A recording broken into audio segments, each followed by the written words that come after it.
Howdy, howdy, ho, folks. Ho! Welcome back to the Brinx and Hearse podcast. I'm Ryan McNeil. Michael Frieri. And if you folks only knew the trouble that went into creating this episode, lots of issues, multiple trips to the Apple Store in Bridgeport, Connecticut, but it's worth it for this beautiful setting that you see right before us. Right up to the very last second. Yes. As to the fact that we just did 5 minutes unrecorded. But you know, you learn from these mistakes. You got to fall to move forward, Mikey. Yes. And we are not in the podcast suite. It was locked. Yes. We reserved time, but it was locked. But yeah, here we are. I mean, maybe one this might day. be an improvement. I think it's pretty nice. Maybe one day it'll be filled with your lovely faces. And your children's lovely faces. So, Ryan, what are we doing today? Today, we're reviewing the year. And do you have any poetic words that you would use to describe this new year? Well, this new year is, I hope, bountiful. Many blessings to both of us and to all of you. And today we're talking about our 2023 memories and what's in store for 2024. Now, Ain't that beautiful, folks? I mean, I made the title. You can give me the credit. It just kind of comes to me, just like last year, 2022 in review, and our 2023 hopes and dreams. Best episode to date. Best episode to date. Most likely because of the titles. Probably. It's our biggest episode of the year, folks, and let's get some snacks. Let's buckle down, and we're going to be talking about our 2023 memories. And how will we be formatting this, Ryan? Tell me now. We're going to be looking at a little bit of TV. You know, our best show of the year. Yes. You know, not a lot of new shows I think either of us watched. So we're just going to say, well, what was the best season of television we saw that came out this year? Yes. Not a big TV year for me. Yes. But that's okay. Yeah, that's fine. Big movie year for me. Big movie year. Make up for it. Then we'll move on to cinema. And then we'll just say our worst movie. Because I think we don't watch enough bad movies to have a list of bad movies. No, yeah. So we'll give us our worst one. Then we'll give you top 5 best movies of the year. And then we'll give away the prestigious BT&H Awards. Should we maybe do our 5 to 2 movies and then we give our best picture? Ooh, I like that. Really build it up. Yes. Okay, we'll do that. Do all the actors and actresses, the directors, and then get to that best picture, which is also number 1, which I believe we have the same number 1 as well. I would think so, but that's, we can have different opinions on other things, and that's just how it is, Yeah. 2 winners, and we don't have a democracy. We don't have a big enough fan base to vote, so we're doing it ourselves for now. Yes. We got maybe two next birthday year. cake. Maybe next year. Yeah. Yes. Any hoodles? And then we'll look ahead to 2024. Yes, our top 5. Yes. And making that list, I was pleasantly surprised how many movies I was excited I had for. to dig a little deep there. But I the came first out few with months I was going through, I was like, ooh, I don't know. But then came there out were with some bangers diamonds. later on. I dug deep down to the deepest Minecraft shafts. Is the Minecraft movie coming out this year? Oh, I thought maybe. Who knows? I think it's 2025 actually. Probably. They really need to work on it. Anyhow, Jason Momoa really got to beef up for that. He really does. Yeah. Anyways, Ryan, let's talk TV. Like we said, not a big year for TV for the both of us. Not because of what we don't like, or maybe that there's nothing good. We just haven't watched TV. It just happens. I got some honorable mentions to throw out. Oh, okay. What We Do in the Shadows had another fantastic season. Okay. Big Mouth had a great season. Maybe my favorite season. I know it's a show Mikey hates with quite a bit of vitriol. The first and only ever dishonorable mention. I will also say, this season of Big Mouth, well, very good. I nearly threw up at one point watching it. Oh, why? Yeah. I can't explain why. Okay. It was a piece of the content in the show. Ooh. But Righteous Gemstones had a fantastic season. Barry had a fantastic season. And Loki had a fantastic season. Oh. But the best show for me this season was the 5th and final season of Marvelous Mrs. Maisel on Amazon. This show is as consistent a show you will ever find. I think it is as perfect a show you will ever find, quite frankly. Everything is so meticulously put together. I don't like Amazon, but the one advantage they have is they have an insane budget. The budget for this really immerses you in that world. It's fast-paced. All the performances are incredible. Rachel Brosnahan is a fantastic lead. And it's a very compelling story, just done very well, and it never got stale. And even in this final season, they did some more stuff with time jumps and showing how things end up much further in the future. And it could have come off weird and stale. They did it so very well. That has to be my top pick of the year, Marvelous Mrs. Maisel. Going out on a high note, in my opinion. Good pick. I feel like I haven't seen Marvelous Mrs. Maisel, but I think you enjoyed it. It's a joke a minute. yeah. I like the fact that they're diving into a little BTNH at the end there with the flash forwards and such. Yes. Wow. Wow. I mean, what a show to take after. I mean, the greatest show. Quite frankly, yes, it is. Yes. So, would you say? Now, I believe you gave. I don't know what list it was. I have mentioned it a couple times before, I think. Yeah, I remember you giving it like. Maybe it was your top show of the year last year. It honestly could have been. I think it was. I can't remember when each season came out, but if the season was last year too, it very well could have been. Yeah, it's that good. I believe it was, but I'm happy to hear. I think I know your pick for the TV. What is your pick? Well, I'll throw out some honorable mentions as well. Mm. I got Loki and I got Barry. Ooh, I thought Barry was the top pick. Okay, now I'm excited. Me too. But my favorite show of the year and my winner of the new coming shows last year, shall we call him a double champ, The Bear? Oh. Season 2? Okay. Yep. I have not seen The Bear. Very much want to see it. I highly suggest. Is season 2 better than season 1, in your opinion? Or are they counterparts? Are they right next to each other? I think they're kind of right next to each other. They definitely push the bounds a little more in season 2. Like they, that's exciting. You got a whole like hour-long episode of just like a flashback, and you have like big-time actors. Like you got what's her name? Yes, I heard the one about who just this. won the supporting actress last year. That's also in Halloween. Halloween. She just won supporting actress last year. Oh, Jamie Lee Curtis. Jamie Lee Curtis yes, is in this somebody said episode. that John Mulaney was in a flashback or something, right? Yes, it's all one episode. I've heard it's like kind of bizarre, but it's done well. It's probably one of the best episodes of the year. Entire show. Of the entire show, yes, of the year, I would say. Okay. It has Bobby Odenkirk. Oh, can't go wrong. John with Bobby Mulaney, Oates. Sarah Paulson. Okay. Heavy hitters. I don't know what her name is, but Britta in Community. Oh, Gillian Jacobs. Okay, yeah. And John Bernthal I don't know how to say his last name. Yeah, Bernthal. He's the Punisher, right? Yeah, he's a recurring flashback character. Oh, okay. Because there's a lot of the show is based on his character. I won't spoil much, but you'll find out. And yeah, it was just an amazing episode.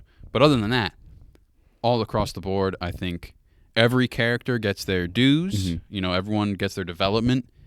Everyone gets their deep dive. Everyone gets something to look forward to, something for the audience to grab onto that character for. And it was just so amazingly done, so amazingly acted. There was no other show in my mind. Barry was great. Yeah. But The Bear, really, just probably the best show on TV right now. I mean, I haven't seen Succession. We had this conversation. We both don't have an interest finished really. Up too. So Okay. Yeah. Okay, so now The Bears. Do you think The Bear is deserving of all the Emmys that it's getting? Yes. Do you think Well, it's that good? that's for the Emmys are for season 1. It's one of those things. Out. Oh, okay. Yeah. The Emmys right now are for season 1, and yeah, I think so. I think season 1 was also. I mean, it won my award last year. I think. Oh, I believe it did. Yes. Yeah. Yes. Because we watched the pilot one time because you were going to rewatch season 1. Yeah. And I watched the pilot and I was like, that's pretty good. It's pretty good stuff. And it's really easy to watch, you know, except for that one episode that I just said was like an hour and a half long. It was basically like a movie on its own. Oh, wow. Super easy watches. I think maybe 40 minutes each. I don't know. Okay. Maybe shorter. Pardon me. Oh my goodness. Yeah, and that I hope I can't wait to see more of The Bear. I got to get on that. You do. For season 3, I'll definitely be there. And it makes you really hungry when you watch. Can't watch it before bed then. No, you can't. Sometimes I watch like Anthony Bourdain stuff before bed. Man, I gotta go downstairs. You might whip up the meanest milk and cookies though. Oh, man, go down and get a devil dog. Yeah. Or a honey bun or a muffin top. Caliente. All right, that wraps up for television. That wraps us up for the television. Now we go on to we'll bring the mood down a bit. Our worst movie of the year. Oh, and then we work back up. Don't worry, yeah, folks. and it's we'll all work back happiness from there on out. Yes, yes. Just this is the negative portion of the show. Now, you go first with this one. Okay, yeah. I feel like we might have the same one. I think we might too. I looked at my list on Letterboxd, like my movies. I only had one movie that I genuinely thought was bad, and it was this movie. Yeah, I think we got the same thing. Let me just see. So I've seen 22 movies in 2023. Ooh, let me pull up my full list. 22. And I did not see that many. One that is just like obviously like the worst movie probably on here, but one that just like made me so mad that it even exists that like I feel like I should talk about it more than this one. Okay. But my worst movie of the year is 1, 2, 3. Ant-Man Quantumania. All right, yep, all right. Yep, that was mine. Yeah, you'd say your piece first. Or actually, before we got into it, there was another movie you thought was so bad you wanted to talk about? Oh yeah, I guess I'll get it out of the way before we talk about the worst movie. Yeah. But my close to second next worst movie is Saltburn. Yeah, I have not seen this movie. I gave it a 1.5. It was just so terrible. It like tried. I don't even know what it even tried to be. It like changed like what the premise of the movie was about 3 times. Okay. During the movie, and that usually doesn't work. I feel. But I'm giving it the edge over this because it's clearly trying to be a better movie over Ant-Man. Like Ant-Man. Okay, yeah. Saltburn's at least trying. At least it's different. Yeah, I mean, it's memorable. Yeah, it's definitely memorable. I mean, and probably the most disgusting scene on a screen I've ever put my eyes on. Okay, I have not seen the film, but now I'm intrigued to see it. I think it mostly like tries to kind of shock you in these ways. Interesting. Okay. And it just kind of it's so obvious that it doesn't really work for me. Okay. Yeah, my main issue was the whole premise of the movie changed like maybe 5 or 6 times during. So structurally it just didn't even hold together. No, yeah. But Ant-Man. Yeah. Oh my God, what a stinker. Yeah, that's the thing where I was like, this is easily the worst movie because it's not even trying at this point. It's just Marvel just like it's the most phoned in. Yeah. Like especially the sets and everything around. There's not a single shot that feels like it's even close to being a real location. No. Like it's like Star Wars prequels bad at points where it's like there's just nothing there. I mean, that's kind of just like that might just be like kind of consequence of the plot maybe. But they could have done a lot better. Like they just need to like play with practical effects much more. Yeah, and the plot like did call for that, but maybe not bite so much off for Ant-Man 3. Yeah, my review in Ant-Man, I gave Ant-Man a 1. Is it really a 1? I don't know. In hindsight, I'm not sure because like I guess there's enough like okay action and fun sci-fi, this, that, or the other. But like Paul Rudd's fine in it and the returning cast is all fine. Yeah, you know, Evangeline Lilly, Michael Douglas, like everybody's fine there. But like, it's just so blah because these characters are at their best when they're having fun and it's like a fun plot. And then this movie's just so overly serious. And the biggest problem is with Kang, because it's a Kang movie more or less. And Kang is not. I don't like him in this. He's not that good a character because they're like, oh, he's evil. He's really evil and he's very powerful. And it's like, okay, I buy that, but why? And we never get a why. And it's not even because of the stuff with Jonathan Majors. It's like I don't find his performance to be that like, oh my God, he's amazing. Like everyone else is like saying like, oh my God, he steals the show. I'm like, he actually does nothing for me in this. I do think he's just kind of there. Yeah. I don't think his performance in this is all that different than the villain in Guardians 3. They're just very intense. They yell a lot. It's not like I think they were both fine in what they did. The writing didn't do Jonathan Majors any favors. He's better in Loki than he is in this. Yeah, he is. He remains and as Victor Timely. Even as Victor Timely, he's like puts on gimmicks that kind of like overdo it for me. That like gets more and Victor more annoying. Timely could be a little bit much at points. Yeah, but I enjoyed him more than it bothered me. But like the way he like puts on these things, he like tries to give like Kang a gimmick where he's talking very stoic, and it's like, shut up. It works like when he's like really been built up, and we believe it. But it's like, dude, we just met you, and you're talking like Thanos. Yeah. Like, no. Like, Thanos was built up. We were afraid of him, like, when he finally showed up. Yeah. Kang isn't like that. He who remains is easily the best version. Yeah, because it's off-putting, but he's still charismatic, and he's a little fun, but he's the theater kid variant of Kang, basically. Yeah. But, yeah, no, Loki, it's an example of, Loki came out the season, it was very good. I thought season 2 was great, quite frankly. I think it was both in our honorable mentions. It blew me away. I liked it better than the first. I think I did too. It was close, but yeah, Jonathan Majors is so much better in that than this. But and most of that's the writing. But yeah, in this movie, he just, like you said, talks very slowly, and then it's like we have no idea what you're about. Like I think it's more he had nothing to work with, but still, and he's the centerpiece of this movie because they're trying to set up their villain for the next however many movies. But it was just such a mess. MODOK happened for no reason. Oh my Bill Murray God. was in it for no reason. Like, Yeah. the whole thing was such a mess. I wish Bill Murray wasn't in this movie. I can't believe I'm saying that, but yeah, I wish he wasn't in this movie. I wish Paul Rudd wasn't in this movie. Yeah, poor Paul Rudd, man. Yeah, and Yeah. like it's so weird with the Ant-Man movies because like I remember when the first one was going to be directed by Edgar Wright, who did like Shaun of the Dead and all that stuff. That would have been great. And he was developing it for like years. And like I think the script is basically his script that they made of Ant-Man 1, but he didn't direct it. And I remember thinking like, okay, that's good. You should get a different director though for Ant-Man 2 because Peyton Reed just kind of took it over and he did a good job with it. Ant-Man 1's good. And then they stuck with him for these next 2 movies, and I just don't think it's panned out.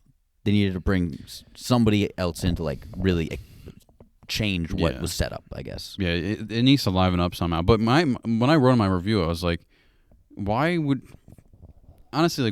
did any of us think that an Ant-Man movie would be this amazing spectacle of a Marvel movie? Yeah. And like why were they making it such, why would it, the trailer, when the trailer came out, it was really good.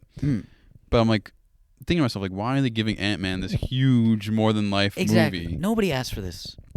Like, if you're gonna have Kang fight somebody, have him fight a. I don't know. It would have made more sense if he fought like Captain Marvel or something like that. It like going into it's like, okay, we know he's a variant, and then even at the end of the day, it's like, oh, they killed that variant, but now there's all these other variants, and it's hard for you to get. Even at the end of the day, it's like, oh, we're gonna set up Kang. It's like, well, you just killed off the 2 Kangs I met, so it's hard for me to get invested. Yeah, every Kang we've met has been killed. Yeah. So I texted you during Loki season 2 when Victor Timely like went to change the thing. I was like, I just saw Victor Timely get torn to smithereens, and you wouldn't get used to it. Yeah. Anyways, I saw someone say that Kang is the Kenny in South Park. Pretty much. So I don't have much more other than effects were good. terrible. Yeah, it's just not a good not movie. Really up to snuff. They got to give the VFX artists more time. Yeah, they need to just go. Marvel's got to really like. I think there's been more hits than misses. Still, this is a huge miss. Okay. Yeah. I'll take that. But I still think that Marvel needs to. I really can't. I'm tired of talking about it. But they need to take a step back, and see what really needs to change. Yeah. Obviously, I don't know what's going on under the hood with like Kevin Feige and all that. Seems like changes are being made. Yeah. But Ant-Man was not a good display of the future. No. We hope that is like the low point. Yeah. There's really been no display of the future. This was an attempt, but it was terrible. Yeah. Loki was kind of just a close. Loki season 2 was kind of a close on that was Loki. closing the door. Guardians 3 was a close on the Guardians. Yeah. The Marvels I haven't seen. So I haven't seen it either. I don't really know. I'm excited to see it though. And Secret Invasion, I think you didn't even finish it, and I didn't even so attempt bad. it. So yeah.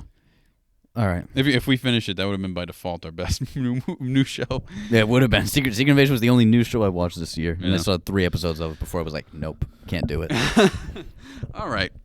Now we move on. Happy times. Happy times. Happy. We're gonna do our 5 through 2, give out some awards, and then the big daddy. Let's The greatest film of the year. I'll give some Okay, so I should give some honorable mentions.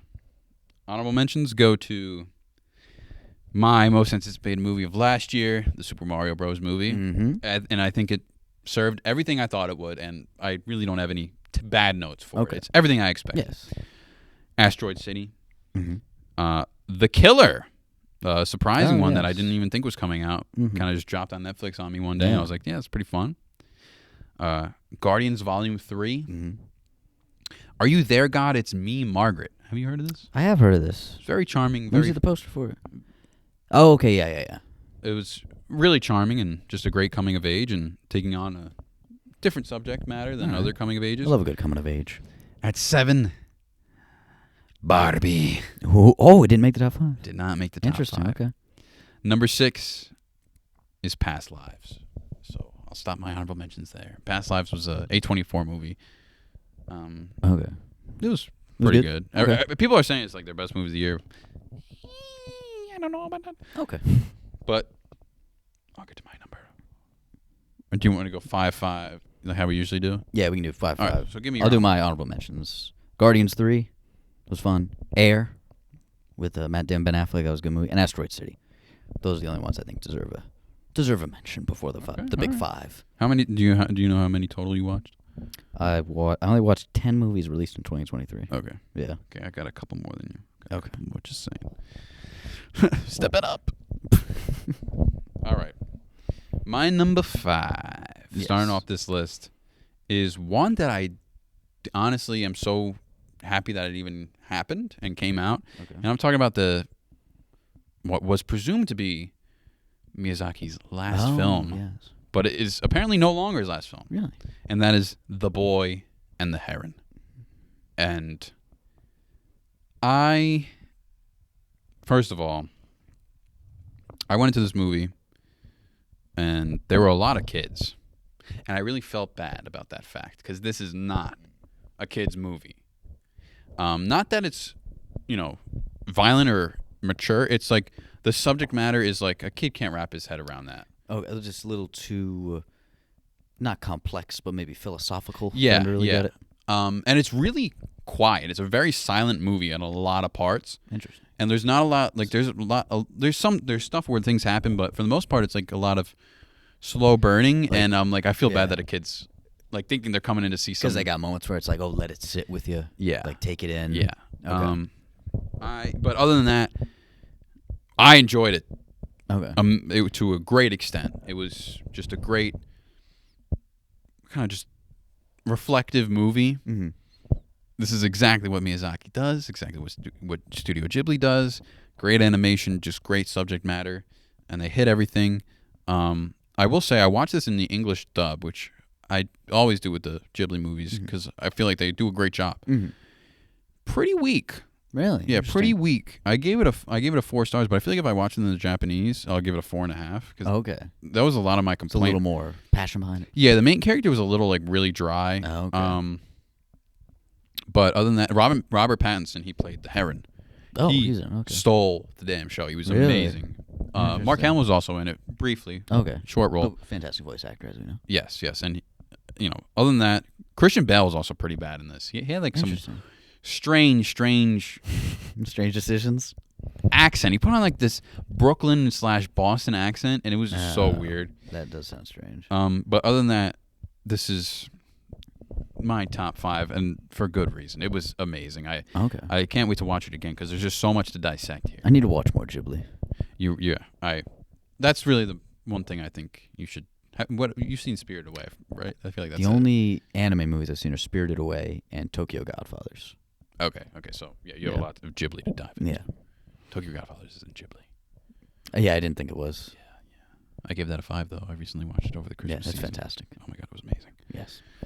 Now, my number 5 is a film that I think you'll have a little more to say about later. And that would be Martin Scorsese's Killers of the Flower Moon. I will say, it is very spicy. I will admit, I do need to rewatch it. Okay. I got a little sleepy towards the end of the film. Okay. Yeah. There were some I think I saw every scene, but I'm. Okay. I'll admit. This is a great review for top 5. I'll admit I can't guarantee that, but what I know for sure I saw and fully comprehended for the first 3 hours or so. Okay. 3+. Oh, you made it full 3 hours without. Yeah, like fully I was there. Fantastic. Absolutely fantastic. Okay. Leo was amazing in it.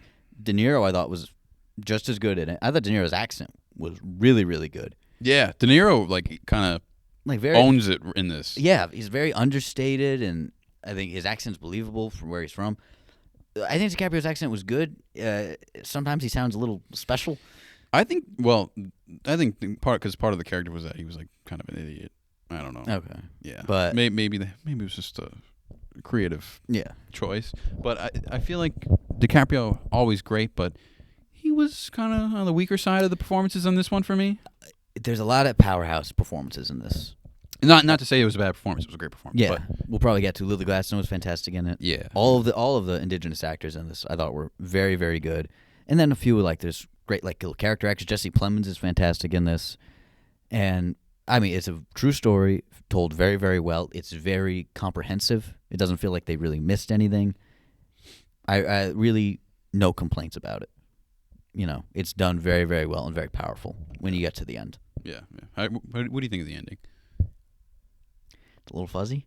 Oh, In what way? but like how it kind of just it stops with that story and like you see like kind of a reenactment on a stage, and Scorsese comes out. Oh, the Scorsese thing. Yeah. I was fine with that. Yeah, you know. people like rave about the ending. I It's- thought it was cool.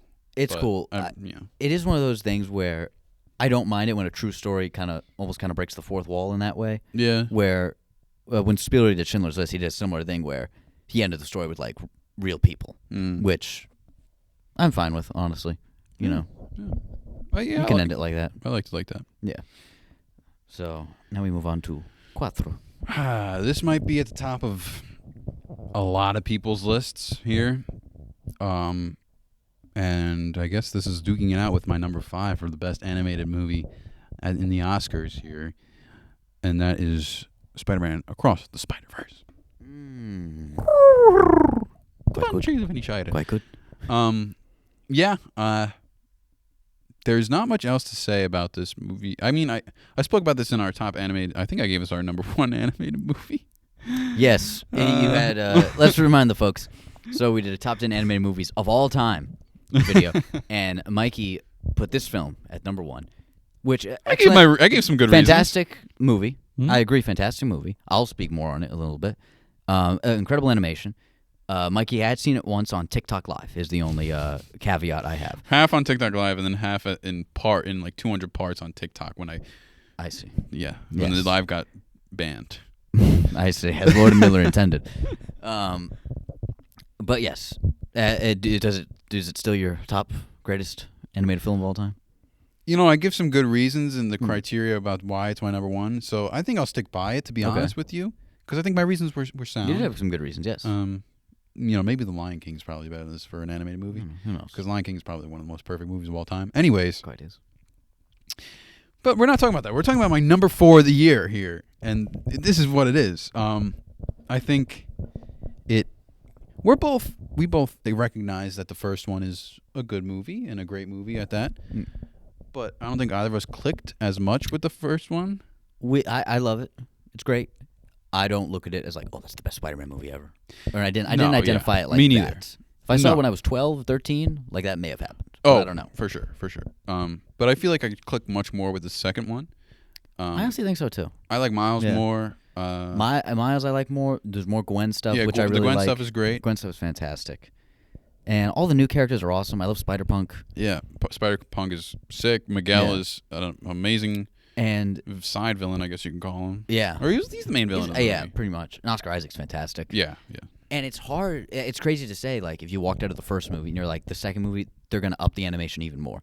Because there's going to be more styles of animation in this one. And the fact they upped the ante the way they did it's phenomenal. Yeah. It's a beautiful looking movie. And I love the ending. I love the big cliffhanger. Yeah. It's very hard to give a satisfying part 1, and they did. Yeah. It feels like it stands alone. Even though it's technically a part 1, it feels like it can stand alone. Absolutely. With the upcoming movie. Yeah. Or without the upcoming movie. But yeah, those are all my praises. I'm sure we'll speak more on it. We will. Okay. Ooh. Wow. I wonder where this might be. I didn't expect you to be so high on this one. I don't know. It's real good.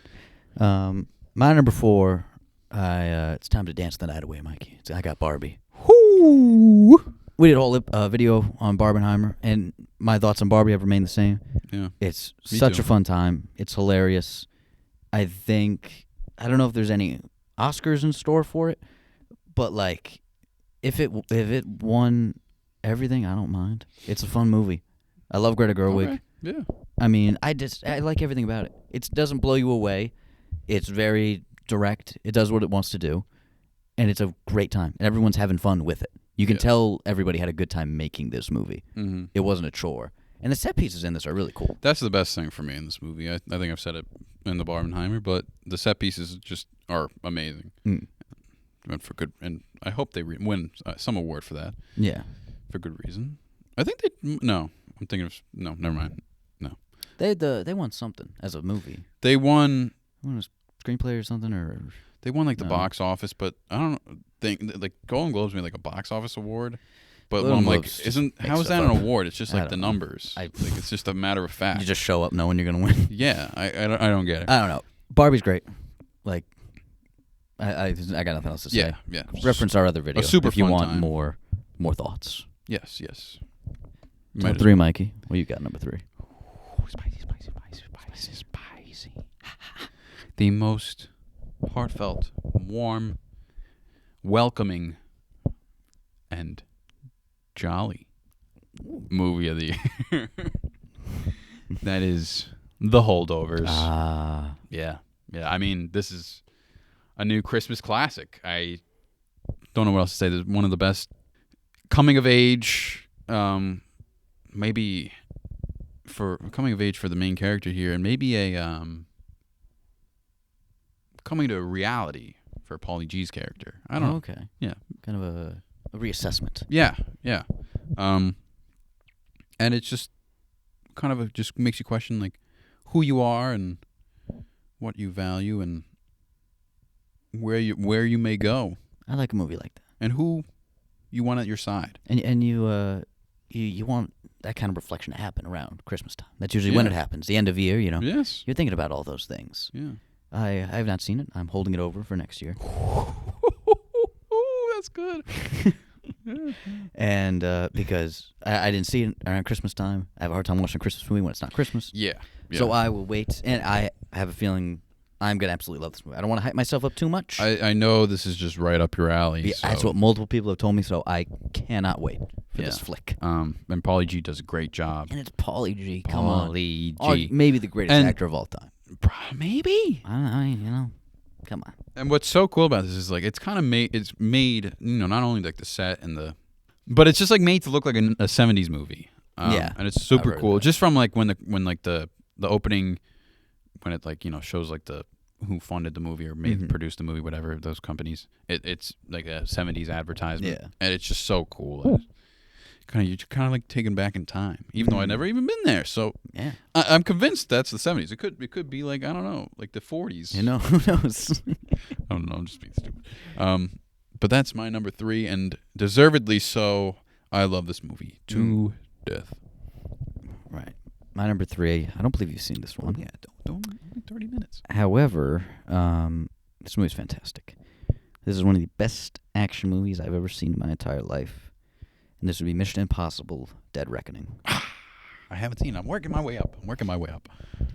This was coming off the heels, so I think the franchise really changed with 4. Ghost Protocol really amped things up. Okay, yeah. Rogue Nation was still really, really good. I don't know if it reached the level of Ghost Protocol. And then Fallout after that, I think was probably the best in the franchise.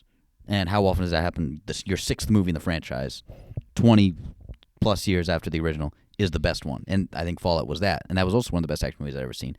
And this is on par with that. This might be the best Mission Impossible movie. And again, it's a satisfying part 1, which is not easy to do. And it's, you felt safe when at the start of the movie, the credits rolled, and it said whatever studio, whatever, and then it just said a Tom Cruise production. And I just felt safe. I knew Big Time Tommy was going to take me on the ride of a lifetime. And he certainly did. All right. Yes. And it's globe-trotting. There's scenes in Rome, action scenes in Venice. It did everything I wanted from a Mission Impossible movie.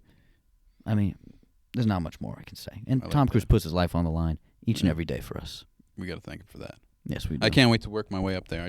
I'm on Rogue Nation, Okay. so I'm excited. You should be. I'm excited. Yes. Um, One thing I will say about it, it didn't do great. It didn't get as much attention as it probably should have, because it came out like 2 weeks before Barbenheimer. Oh, so yes. it Yes, absolutely you're right. died at the box office after that. So it really had like 2 really good weeks, and then it just. Yeah. So hopefully, best of luck for. I don't think they're actually calling it Dead Reckoning Part 2, because Dead Reckoning Part 1 didn't do great at the box office, so they're gonna call it something else. But Okay. but best of luck to Big Time Tommy. Yes, best of luck to you. Your dose. My number 2 and my one of 2 5 stars this year. Happy to announce. Killers of the Flower Moon. Moon. And it's, going into this, I didn't have the highest of expectations, because I'm not, that crazy about Scorsese. And you're not one for epics, really. Yeah, I'm not into these 3.5 hour movies, stuff like that. I knew I had a lot on my plate going into this. And I came out saying, "Goddamn, that was great," and I'm pleasantly surprised that I enjoyed it so much, because my parents saw it first when it first came out. I watched it when it came on streaming, and my parents were like, "Oh my!" They were like, "It's not great. It's super long." Well, I didn't take it like. I took it with kind of a grain of salt, because our opinions could be different. I can get more down for a longer movie than they can. So I came in with an open mind, but it was kind of in the back of my head. But I was hooked throughout. I don't know how anyone could even be bored by this. It moves well. Yeah, it moves really fast, and I guess that's just like, I love the idea of the story and the plot. I think it's just really clever and amazing. Obviously, it's not it's not clever because no one thought of it. It's clever how they told it. Yeah, it's clever how they told it too. And this is exactly what a movie, like a masterful movie in the form of in its artist. How am I going to say this? It's just a masterpiece. It's just Is that the word you're looking for? Basically a masterpiece. This is what every person who's making a movie to express an art form rather than just making box office hits or attempts at it, like Quantumania. Yes. This is exactly what it should be. The acting is just amazing across the board. I really don't have much notes. Everyone is a believable character. The set is absolutely amazing. Yeah. You feel like you're in Oklahoma. I don't know what's the time period, whatever. And there's like really cool shots. Like there's one really cool shot where DiCaprio's getting yelled at by De Niro, and he's like in this like checker floored room. Yeah. And it looks just so cool for some reason. No particular reason, but it just looks so cool. And you feel a kind of chemistry between DiCaprio and Lily Gladstone, but you almost feel like, even though they both love each other, you feel like Molly, I think that was her name, Molly. Yes. She always kind of knew to stay on her guard with him. Yes. There's that underlying tension. Yeah, you can feel it. You can feel it. And it all leads up to that. Which she was right about. Final moments, and it's just amazing. And then the ending is really cool. I think it was just a great way to kind of, for Marty, to put his touch on this. Yeah. Kind of his personal note as to what actually, as to the actual events. Which, how often can a director do that and pull it off? Yeah. They themselves, address the audience, and it works. Mm-hmm. Yeah. It was really, I mean, this is what I'm saying. It's such a masterful piece of art. This is what movies are about. Yeah. This is exactly what I want to see out of a movie trying to be a movie other than box office numbers. Yeah. I mean, I'm sure, I don't know what the box office numbers of this movie is, but I'm not saying that it's not trying to do great things, but it's really trying to be, number one, a good movie. Yeah. Which is what Marty does. Oh, yeah. He's really kind of throwing me into his filmography, because now I'm interested. I'm like, okay, if he can do something like this, this is right now my best movie for him. Really? And it's my only 5-star for him. Okay, yeah. Taxi Driver, close second. Okay. You see Shutter Island? No, I haven't seen a lot of it. You'd really like he has that a round. lot. I didn't realize how much he Yeah, has. he does. That works. And I can't wait. And the author of the book, Killers of the Flower Moon, David Gran. Watching the movie made me want to read his stuff, and I read his newest book, The Wager, which DiCaprio and Scorsese that's going to be their next project. Is it now? The Wager, yeah. So I'm super excited for that. I don't know when it's coming out, so it's not on my 2024 list because I don't think Who there's a knows? date. Yeah. But it's happening, Sono and I'm like excited. Soldado. Yes. So after you, we got Across the Spider-Verse at number 2. Wow! It got to that 2 spot, and all throughout the year when I was at a movie, seeing different movies, I was like, yeah, that's a spot for it, number 2. I couldn't think of there's only one movie that's better than that, in my opinion. Mm-hmm. It's a movie I can watch 50 times, and I don't think I'll really get tired of it. It's a movie that I think so few sequels do such a good job building on the first one perfectly and setting up the third one so perfectly. Yeah. It's this perfect middle chapter, which is somehow still arguably the best one, or could be the best one, which almost never happens. It's The Empire Strikes Back. Yeah. Of superhero films, in a way. Ooh. Yeah. Well, what about Spider-Man 2? In terms of setting up 3, I don't think it doesn't really set up 3. Yeah, you're right. This one works very much in a trilogy very, very well. Okay. Like on its own and coming out of 1, going into 3. And do you think if number 3 hits, would you consider it to be one of the greatest trilogies of all time? Yes. Yeah.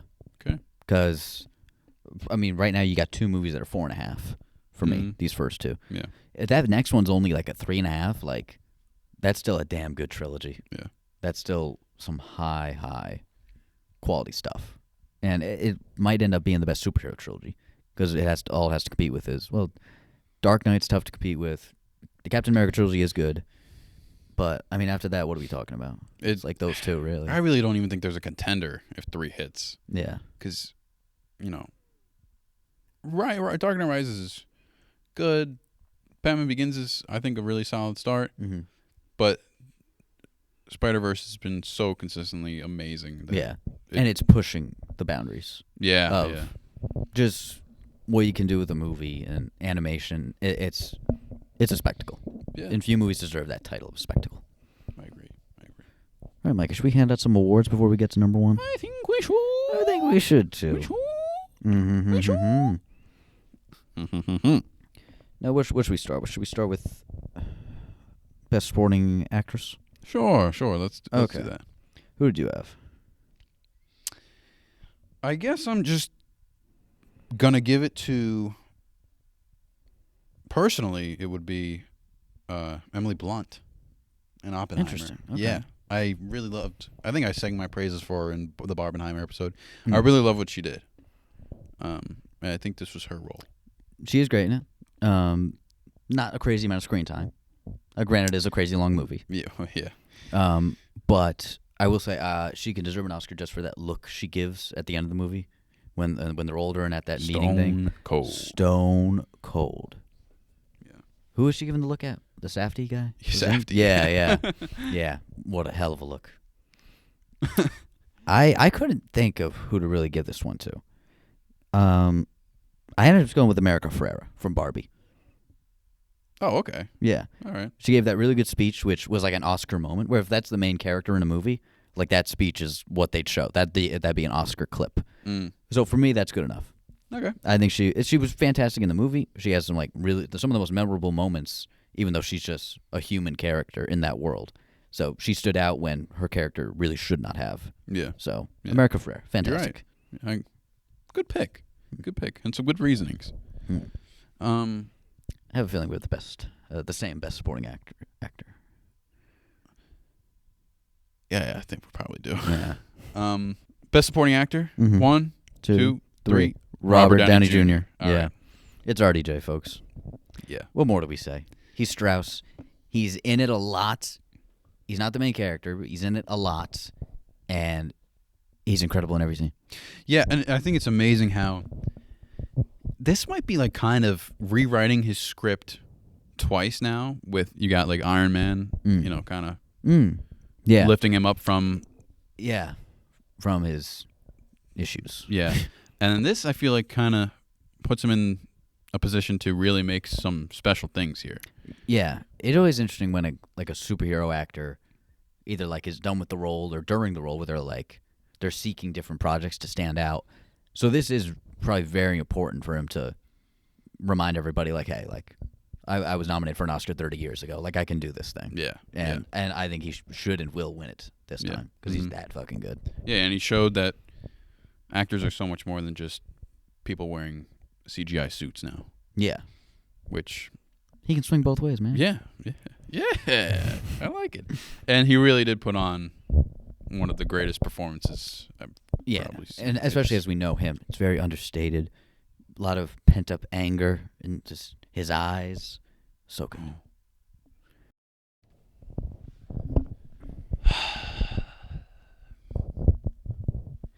Well, folks, you may have realized from the start of this video that it's not in video. And we're just realizing that right now. We apologize. The laptop died and the file got corrupted, and now all we have is this audio to drive you home. Mikey told me how we set a standard for the audience by switching to video, and we tried to keep up that standard.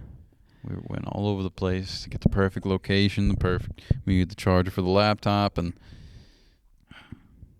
that was all for nothing. Fuck the standard is what I'm saying. For the moment, we're back to audio. Just like last year's year-end video. But we forge on! What? We forge on. Oh, I thought you said for John. I was like, who's John? Anywho, Robert Downey Jr. is our best supporting actor of the decade. Might as well year. Be. Maybe. Yeah, nothing else to say about him, really. I think we got it all out. He's great. Yeah, he's the best of the best. All right, we're talking about best lead actress. Yes, we will. And who you got? Really, I think the only option for me is Lily Gladstone. Same, honestly, yeah. Although it does look like Emma Stone's probably going to take the win on that at the Oscars. I haven't seen both things. Yeah, it's close. Because Emma Stone's already got one, so they might be like, hey, you don't need two of these. Yeah, especially for someone, I think she's still in her 30s. Yeah. But, yeah, Lily Gladstone was amazing and Killers of the Flower Moon, and I said why I liked her so much, where she had this underlying kind of tension and kind of uneasiness towards Leo. Yeah. And it was just beautiful. Understated, but very emotional. Yes. A very difficult balance, but achieved. And I believe we have the same best actor, almost certainly. Yeah. One, two, three. Cillian Murphy. I mean, come on. I mean, this is just a once-in-a-lifetime role here. This is one of those performances that is going to be on best performances of all time lists in the future. Yeah. And this is just a performance that, like, I'm sure the moment he got word of it from Nolan, he's like, he probably knew that, like, this is the role. Yeah. Unch me. And, I mean, he looks enough like him. He absolutely kills it. And, I mean, it's a movie about him, more or less, throughout this saga. A 3-hour movie, and he's practically in every single scene. Yeah. He's not carrying the movie on his back because the mechanism of the movie is so good. He doesn't have to carry it on his back. But he's the driving force behind it, and you never get sick of seeing him. And playing him at different points in his life, at different moods and attitudes. He's fantastic. Even until he becomes death. Ooh. Destroyer of worlds. Yes. I'm trying to keep my tidings high right now, but I'm just so bummed. Mike, you gotta look on the bright side. You're right. Anyways, that was our hour. Oh, well, now we're doing Best Director? Yeah, I think it's a pretty clear 1, 2, 3. Christopher Wes Nolan. Anderson. Christopher Nolan. It's Big Chris. Come on. It's Chrissy boy. It's Chrissy boy. I mean, a lot of people might say this is his best movie. Some people may think that. I'm not going to fight them when they say that. I probably think it is. Yeah, I'm not going to fight them when they say Interstellar, it probably is dethroning Interstellar for me. I fully understand that, yeah. If I broke it down, this may be the best. And I mean, for someone who really hasn't made a bad movie, I don't think, and has made some absolute masterpieces, in my opinion, to still think so highly of his work. He's unreal. And I hope he finally wins Best Director for this, because he deserves it. Yeah. And he should get a couple Oscar-winning performances under his belt with RDJ and Big Papa Killian. Yeah. Maybe even Ms. Blunt. I don't know. This is his. He probably knew when he was like, "This is the movie." Yeah, probably. I am excited for his next film because they asked him like what he wanted to do next, and he said like, "Oh, Oppenheimer was very dense, very stressful, and very serious. I want to do something a little more light." I was like, so I wonder what a fun Christopher Nolan movie's like. I don't think we've ever seen one. It'd be great if you just cast like Kevin James in his next movie. Oh my gosh, that would. That's be a great. duo we want. Yeah, it is. Can you folks guess what the best movie of the year is for us? It just might be a little buddy that goes by J. Robert Oppenheimer. Yeah, Oppenheimer is. I don't know how much more we can say. The best movie of the year, It's hands down. About as perfect movie, and like the last few years, probably. I don't know. For a while now, it's been like, oh, that movie's good. This movie's good. This is a year where it's like, oh, that's far and away the best one. And that's what we're going to be talking about for years because it's that special. And it was probably my favorite theater experience to date. I mean, just like everyone was so excited to see this thing, and the minute the lights went out, it was like you're locked in. Yeah, you're on the edge of your seat. And it's so refreshing as to most other theater experiences that I've had have really just been Marvel and superhero stuff. So it was refreshing to actually watch like a movie that could be more than that. Yeah, and the test scene itself in the theater was as memorable a scene that I've ever experienced in a theater with an audience. Everyone, you could hear a pin drop just watching what Nolan did practically. It was incredible, absolutely incredible. Can't say for a enough good split things about second, Oppie. you could hear nothing. Yeah, and it was timed so well. Of like it happens like light, sound, wind, like it's just so. And I'm not one to get into like accuracies and stuff. Yeah, I'm not gonna act like I know everything about the story. But similar to Kills the Fire, it seems so comprehensive. It doesn't seem like they missed a single thing. No, sir. Yes. Yeah. Is it time to look ahead? Unless you have any other Oppie thoughts. I will say this: please. it is just the fact that this movie exists and excels so well is amazing because it's basically just a 3-hour montage. There's really like no cohesive point in the story. I remember thinking this probably within like around the hour mark, where I thought to myself, there aren't even scenes in this. There's just moments. Yeah, it just really keeps isn't. happening and moving and moving and moving and moving. I don't know how they edited this at all, really. The amount of skill, patience, and just meticulous crafting is so impressive. Exactly like you said, it's a montage. It just keeps moving. You're never tired. I think after the test, it slows down a little bit, but you've been moving at such a clip, the slow stuff seems even more tense because of it. Yeah. So, and it's not hard to follow, even though it is kind of a montage. Like, maybe it is a little hard to follow. Some stuff, I guess, but there's lots of jargon too. Yeah. But I think Nolan's very good at making you understand it just to the extent where you can enjoy it. I think what was just so amazing about this that Nolan pulled this off was that Nolan has always focused on the visual spectacles and what's happening rather than what's being said. And here it's all about what's being said, and what's happening is kind of just an accessory of the fact. Yeah. And Nolan's dialogue has always kind of gotten some pishikaka on it. Which whatever, to each their own. I never found a problem with it, but this, I feel like he really, really brings it here. Yeah, he does. Him and his bro. And this is, like, if I were him, I would just be like, I don't know, in awe of what I've made. Yeah, he's at a point where, like, if he wants to, like, retire, he'd be like, I'm gonna go out on a high note, guys. Like, I'm done. Like, he could. Yeah. Yeah. I wouldn't even mind, because like, no, I would. I don't know respect how that. I could even watch a Nolan movie after watching Oppenheimer. It'll be interesting to see what he does next, because now there's more like he's always been a big time director, obviously with the Dark Knight stuff, but now he's back to that almost kind of more mainstream name. Yeah. For the first time he has been in 10 years since he did Dark Knight Rises. Mm-hmm. Even though like Interstellar was obviously a big movie and everything, so was Dunkirk, but yeah, this almost made $1 billion, and it was a 3-hour rated R biopic. Yeah. Yeah, it's absurd. Is it time to look ahead. Let's look ahead. You know, The future's bright. the future's bright, but I just can't see the light right now. I'm just so fucking annoyed. Mikey, my boy. Maybe we'll edit it really nice, so like every movie we talk about has like a visual of it. We could work on that. Yeah, we'll do some big editing. Yeah, you'll still enjoy what you're looking at, folks. Yes. We're very sorry. I'm very sorry. We have skewed the standard, but yeah, things happen. It's okay. All right, 2024. What is in store, Ryan? Like I said, I had to dig deep here. Service level. There wasn't much going on. Oh. Same. I wasn't like when you asked when we were doing the list, I wasn't like, oh, well, this coming out next year, that's coming out next year, that's coming out. I was like, I don't know any movies coming out next year. You have some honorable mentions, maybe? I do. I have 5 honorable mentions. I have Nosferatu. It's a remake with that are doing Willem Dafoe. Okay. Yeah. Red One.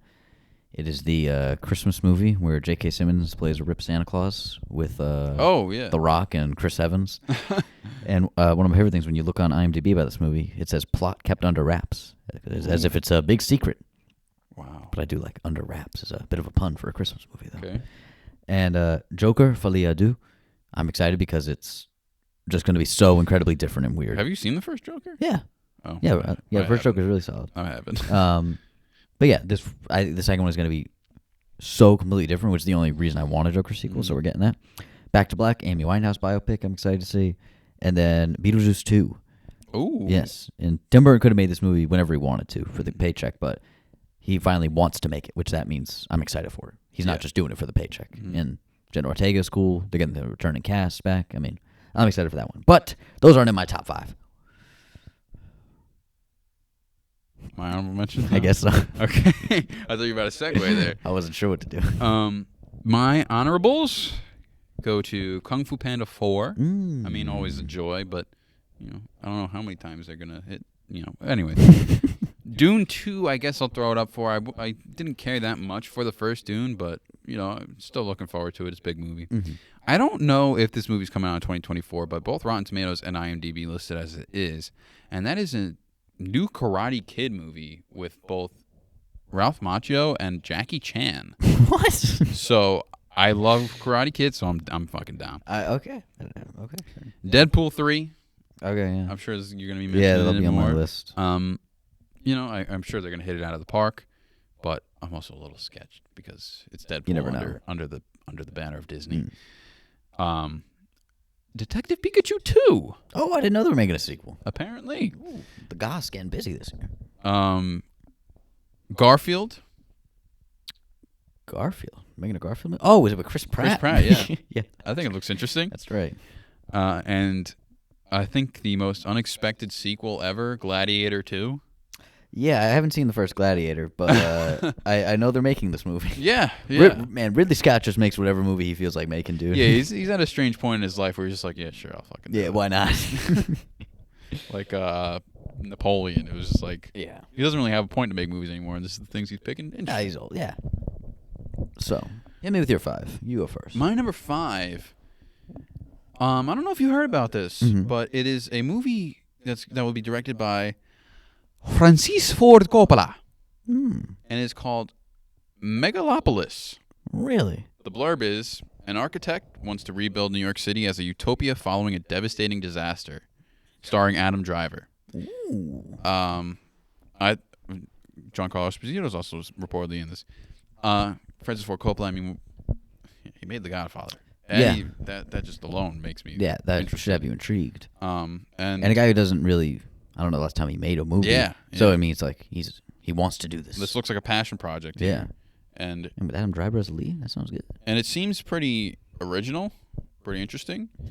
It I don't does know if it's remind based me, off of anything, it does but vaguely remind me of another movie called Synecdoche, New York. What is Synecdoche, New York? It's about a guy who tries to create like a life-size replica of New York City. It stars Philip Seymour Hoffman. It's a bit complex, I guess one would say, but it's an interesting watch. But I like this idea of a utopian New York City. Yeah. Intrigued by that. And it seems like maybe like we're getting a character dive in here. Yes. Looks like Oppie incoming. Ooh. Just saying. That's my number 5. I'm I am excited. pretty I did not hear about that one. So my number 5, I have Ghostbusters: Frozen Empire. I really like Ghostbusters Afterlife. I was very. Is that the with like Paul Rudd? Yeah, the most recent one. Yeah, I was. Whatever happened with like the Melissa McCarthy ones? They just kind of left them there. And then they just remade another version? This one's basically a third Ghostbusters movie. Because it takes place in the same world with the original cast. They never made a third Ghostbusters movie? Nah, they made 2. Wow. Yeah. Good for them to hold them back. Yeah. Keeping them good. I really liked Afterlife. I thought they incorporated the original cast very well. And they're going to be in this one, I think, fully. I liked all the original characters from Afterlife. Paul Rudd and Carrie Coon and McKenna Grace. So and this one's going back to the city, I believe. So, I mean, I think it's going to be a jolly good time, especially with how carefully and well they handled Afterlife. So, nice. Yeah, it's quite optimistic. Sounds good. My number 4, I don't know if you've heard about this one, but this is quite intriguing. Mm-hmm. It is called Spaceman. Oh, Sandman's in this, right? Yeah. This sounds super cool. You know how much I love space movies? Yeah. And it looks like a Sandman dramatic role. Okay. So I'm here for it. It says, during a research mission, an astronaut discovers that his marriage is in trouble. Luckily, he has help from a mysterious creature hidden in his ship. See, like... Sounds pretty dope. It does sound pretty Paul dope. Dano is apparently this suspicious creature. Oh, I think that's what it says on Paul Dano's driver's license. Suspicious creature. Apparently, the character is called Hanush. I don't know, something like that. Yeah, this I'm down for it. This looks super cool. I'm down for anything Sandman does, and especially and he chooses his dramatic morals carefully. I feel. Yeah. Where he's like, okay, I want to have my fun. I want to make my money, but what if I want to dip my toes in the dramatic waters? I like it when he does that, and I am excited for this. A little sci-fi. Is he like the only actor in the movie? Is it one of those movies? No. It looks to be some actresses and actors. All right. My number 4. I don't know if you've heard this one. The Fall Guy. Yeah, I have heard of it. Yeah. This is Goss. Yes, this is the Goss and Ms. Blunt. Oh, Ms. Blunt. Ms. Blunt's in it. Ms. Blunt. It just looks like a very, very fun movie. It's about I can't remember the full plot. Like a stuntman has to take place with find. It seems like another the actor, like a less serious Drive. Maybe I don't really remember Drive because I think Drive he's also a stuntman or something like that, and he it's a stunt driver. I think. Night. Yeah, I don't remember. I remember seeing the trailer. It looked like so much fun, and it just looked like that was its sole purpose. Yeah. And it looks like it will succeed at that. It's not trying to be anything more or a franchise starter. It's not trying to. It's just trying to give you some laughs, give you some fun action sequences. If the Goss signed up for it, I signed up for it. Yeah, I'm with that. That caught my eye. My number 3, we talked about its counterpart in length, or not counterpart, its predecessor, and that's Beyond the Spider-Verse. Oh, I forgot to put that on there. I have to say, no one really knows what's coming out in 2024 because of the strikes. I feel like we don't know how far along they were in production. I really don't think this movie's coming out this year. And neither do I, but it's up there, I guess. So, because I heard somebody say that they have not worked on this. When they finished part 1, they hadn't started part 2. You can't make this movie in less than 8 months. No. So. But and I hope they don't even try. Yes. Oh my God. If this does come out next year, yes, this is highly anticipated for both of us. Who knows? Maybe we'll be here next year and I'll be talking about it with a video. Maybe with a video, and maybe that'll be the second greatest animated film of all time, behind part 1. Yeah, or it could be 1. Ooh. Who knows? That was your number 3, correct? Yes, it was. My number 3, I have a movie I never thought we would get. A movie I always wanted. That's Inside Out 2. Oh yes, I remember. I thought that was going to be your number 1. It's up. Yeah. What were we on number 3? Well, that's 3. Yeah. Okay.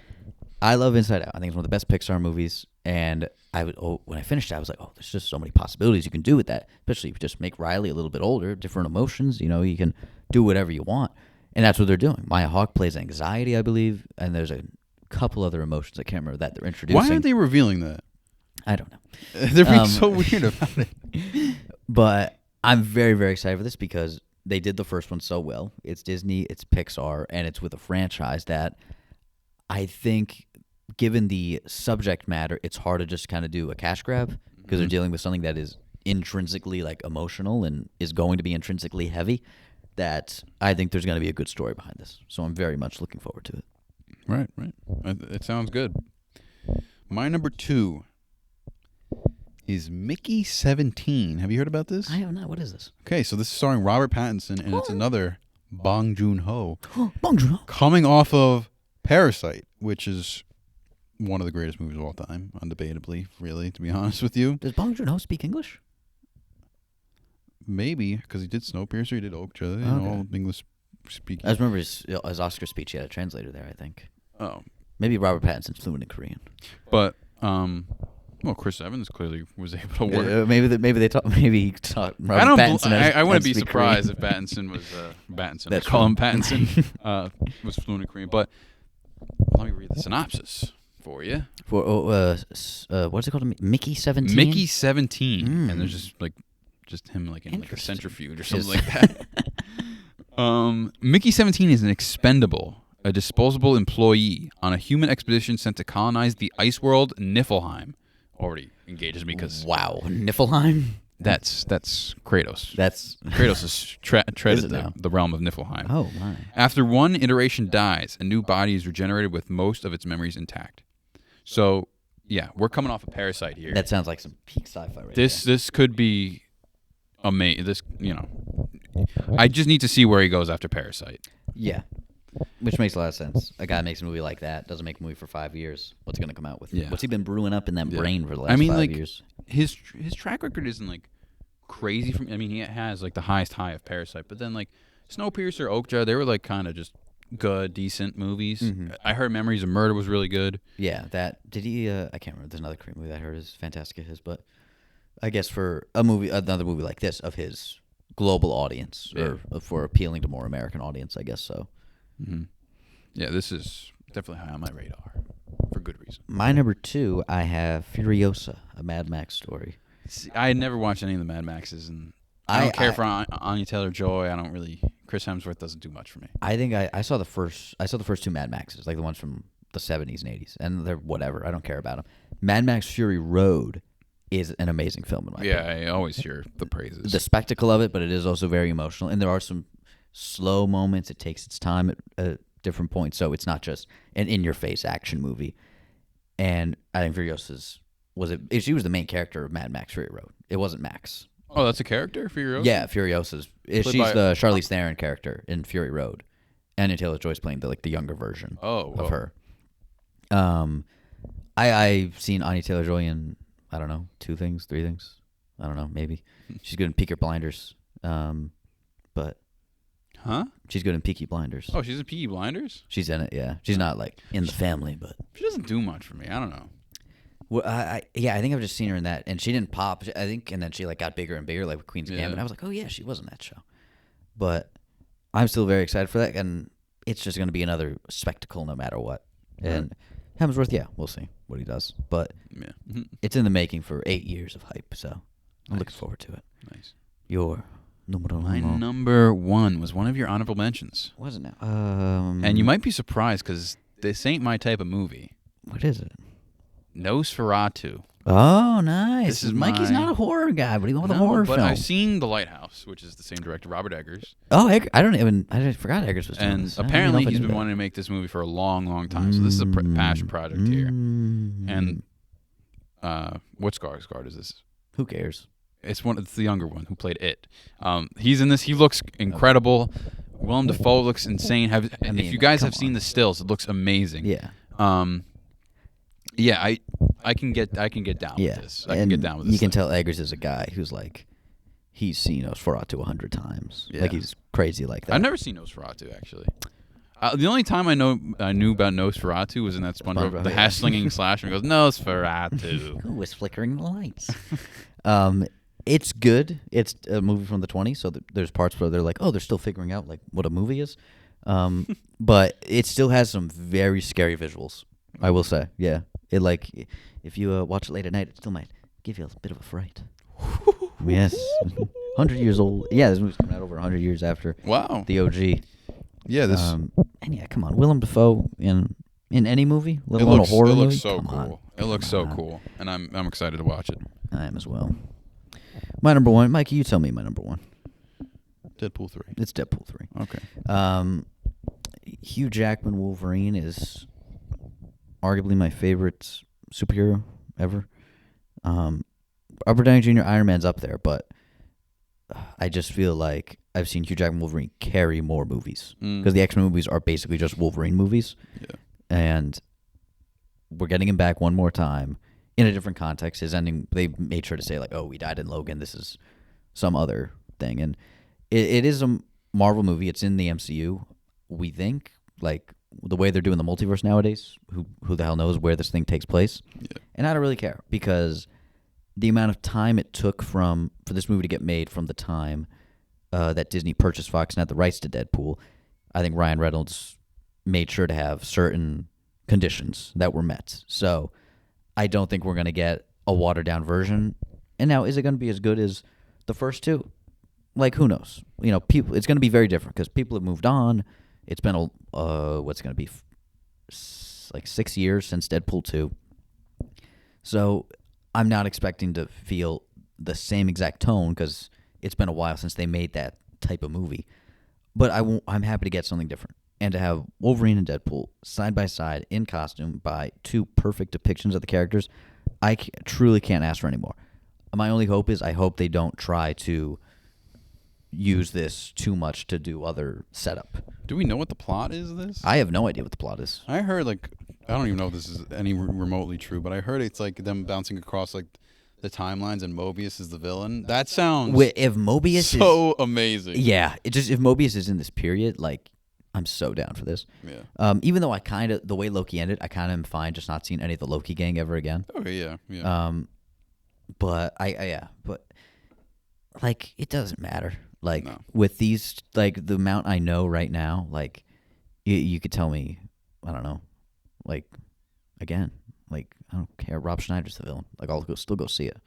I would. That wouldn't even leave a question. I'm going to see that. But yeah, I could definitely see why Deadpool 3 is your number one. I mean, I'm super hyped for it, but I do hope it comes out this year. A Marvel movie isn't enough for me anymore. It doesn't look. I don't know if it's going to come out this year. To be honest, I don't know if that like. When I looked at the list, did you see any other Marvel movies besides this? Because I don't know if I did. No, I don't think I did. They may not. It's possible they don't come out with a movie this year, which is crazy to think about. Mm-hmm. They came out with Echo this month, but I don't know if like there's literally another movie or show on the horizon right now, which is what they need though. They needed to slow down and yeah, which I didn't think that actually would, but it looks like that may be happening. It really looks like the only movie that like looks like a definite release on my list is Dune 2. Oh, okay, yeah. Because that was going to come out this year. Yeah. And Kung Fu Panda 4 because it has a date already. Oh, okay. I think it comes out in March. I was like, something crazy to think about, back to Marvel, is that we were originally told that 11 months from now we were going to get a Fantastic Four movie. We were told that in 2019, and then we were told that in 2023. That in November 2024 we were getting a Fantastic Four movie. And everyone said, yeah, no, that's not happening. Don't know the cast, don't know. We don't know anything. We have a director. That's it. We've seen the logo. And and will this movie ever get made? At this point, I don't even care. I keep saying this because the Marvel conversation has really just been dragging and like it's just been like on everyone's tongue and just kind of just been bitter. But I'm just gonna reiterate it. They need to really step back and kind of make something that'll remind everyone why they're the biggest franchise right now. Yeah. And maybe... And they still have they're probably that hoping pull. Fantastic Four does that. Yeah, and they still have that pull where you tell me a franchise, a Marvel movie is still going to like get more people listening and get more eyes on it than any other franchise. I think what the problem might have been was this whole timeline that was announced. You know? They announced a lot. I think it kind of just gave too much of a inside scoop to people. Yeah. Like... What like I don't remember how they really. I think they just came out with trailers when they were releasing the other new movies when they were before. They came out. And like they do D23 and announce like, oh, this is gonna happen here and that's gonna happen there, but it felt like that this last like really big one they were like, oh, we're gonna come out with Ant-Man, Quantumania, and the villain's gonna be Kang, and Kang is gonna be the upcoming villain for all these other movies, and it told you It's a like, lot why are you already. telling me this? Yeah, you just be like, the villain's gonna be Kang, and everyone would be like, okay, that's weird, and then like people would just go see it, and then Kang would show up in the other movies like later on, and just leave it more of a surprise. But at this point, Fantastic Four, I just don't care. Really, I just want them to make good stuff. And I never really like cared for Fantastic Four. I'm not a crazy fan of it. I don't see why the hype is so high. I think because we've never gotten like that good a Fantastic Four movie. Yeah. So people are like, we just want one good one. I don't think the MCU is going to be the one to do it. I'm sorry, guys. I don't know. Just at this point, because I feel like they're really going to try to use that to set up a villain, whether it's Doom or Galactus, where it's going to be hard for them to properly set up 5 major characters like that. Yeah, I don't know. Maybe when the MCU's done and kind of if the superhero movies are behind us, maybe there'll be another attempt at a Fantastic Four, and that'll hit. But I don't think the MCU is going to be the one to really like turn heads with it. Yeah. Especially like, I don't know. Tom Holland's Spider-Man hasn't showed me much. Yeah, we don't know what the future holds for that. Yeah. Shang-Chi is good. Yeah, Shang-Chi, there's good stuff there. I don't know. But yeah, the good stuff, it's like weird one-off stuff where we don't know if there's a future there. Like Kate Bishop and Hawkeye, Werewolf by Night, Moon Knight. Like, are we going to really see those characters again? In what capacity? This is what I'm saying. They're so set on showing us the future, but they haven't showed us the future. Yeah. Which I'm like, that's fine. But when you're saying that all this is going to lead up to this and nothing has led up to anything, it's just kind of like what is going on here then? What are you like? They just don't seem like they have their shit together right now. Yeah, because we were originally getting cursed Avengers movies in 2025 and 2026, I believe. Yeah, I don't know. And think about it, the first Avengers movie was a 4-year buildup, 2008 to 2012.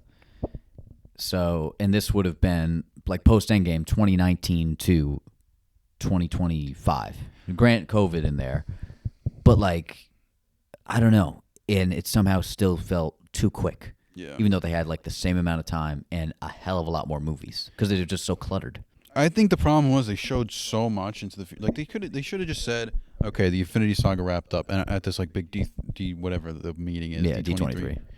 And they could have just been like, okay, our next saga is the multiverse saga. Give that. So the title enough is going to stir up some buzz, and then say okay, we have Shang-Chi plan, this plan, I forget whatever. Just 3 or 4 movies in the future, and that's it. That's it. You don't need to show us what's coming in 10 years. And Comic-Con happens every year, so announce what is going into production, and people are going to be aware of no matter what. Yeah. And then the next year be okay, next year this is going into production. And it's you put so much kind of pressure on to make sure everything goes as planned, so this does happen, and things are starting to crumble. You got the stuff with Jonathan Majors. No one really knows what's going to happen there. What do you think they should do actually? I think they're probably just going to segue into Doctor Doom's the big villain now. I think they're gonna keep it smaller, in a way, which I don't mind, honestly. But I mean, like we said, Kang was a mixed bag, but I was excited to see what their ultimate version was going to look like. Yeah, because I think the problem is the thing why it's such a pressing conversation is the fact of this timeline that they gave us. So they're saying Kang is the big bad. Now everyone's the main actor for Kang is gone. What are they going to do? Yeah. If they didn't say anything, if they didn't say that there's going to be a Avengers Kang Dynasty movie, Quantumania could have been the last thing we saw of Kang, and no one would have even noticed. Yeah. No one would have even cared. Oh my God, something's missing. This is not what we were promised. Yeah. It would have been the same way. It would have went maybe who knows, better direction. Yeah. But if you do want to go with Kang, yeah. If they decide that we're going to keep Jonathan Majors. I don't know what's going on in that kind of story. But I think the Marvel's been very good at not really making full-on promises for things. Yeah. Thanos shows up at the end of the Avengers. They don't say he's going to fight the Avengers. He's going to be in the next movie. They built up to it and they realized people are into that. After Avengers, people are oh, Thanos. That they're okay, they pulled the trigger and they did it. If they did that with this, they'd be like, oh, Kang's the villain in Ant-Man. Here's the movie. And then they just move on. It's like if Kang is like still people like really into it, then they keep moving forward with it because they would have had time until 2025, 2026 to make that call, really. Yeah. If they do go down the route of sticking with Kang, I think this might be the easiest case of you can just recast. Yeah, because he is literally variants. He's just variants. Yeah. It's the easiest recasting you could ever do. Yeah. And it's like the easiest explanation. It's just a variant. It looks different. Yeah, they all look different. He looks a little One different. of them was blue, one of them was a lizard, one was a pharaoh. Yeah. It doesn't matter. Where I'm like, people are saying like, how do you recast someone like this? I'm like, quite easy. Yeah. His whole purpose is the loophole of recasting this guy. Yeah, you just have to find another good actor. And I think Jonathan Majors was a good actor. You just have to find another good actor. Yeah. I don't have even a pick who you could recast. I just say that this whole variance multiverse, that's your way out. I mean, it's so plain in front of your face. If you really want to stick to the storyline, or if you say, I'm fine with them pivoting. Yeah, sorry guys, this really hasn't worked out. We're happy with what we gave you already, but and people will be more. We excited feel like for it's time to, change gears. Yeah, if they kind of hit a reset button in a way. And like they're like, we're going with Dr. No, people would be more excited for that. If they're like, oh, they're taking their time, they're only coming out with one movie a year, the movie would feel special again. It's like, sorry guys, we're not making Blade, we're not making, this, that. I'm scared about Blade now. I want a Blade so badly. They can cut some things and it just be whatever. Yeah. It's just the fact that they said this is what's happening. Yeah. And then people are going to be in such an uproar. Mm-hmm. Like if something like happened like under the hood, like this, like a Blade movie was never announced, and then it just comes out maybe like a couple of years later that apparently there was a Blade movie, but it got scrapped. Yeah. No one would really care. Yeah. It would just be like, oh my God, what could have been? That's like what it would have been happened crazy. with, what was the show? Was it Runaways or Thunderbolts or one of the Inhumans? It was going to be a movie, and they even announced it as a movie, but then they were like, all right, now it's going to be a Hulu TV show. And everyone was like, okay. Like, they didn't hype it up and, like, say, like, it's an intrinsic part of the MCU. No, they didn't say anything like that. Yeah. I don't know how we got into this Marvel conversation. It happens. MCU is still the MCU. We hope, even though under the circumstances, we're sorry to have a little bit of a regression here in our production. But hopefully, the conversations were good enough, and maybe we'll give you some nice visuals along with it. Precisely. We hope to see you guys next time, and we hope you have a blessed 2024. Let's see what's in store. We shall see what's in store. And we will get back to you soon. Soon. I was going to say next year for the next one, but I'm like, well, we do more episodes. We should have more episodes out before what we're eyeing for 2025. What's jive? What's the jive? What's the jive 2025? 2025. We got to get through 2024 first, and we're going to get through that 2024. Wishing each and every one of you a Heidi. Oh!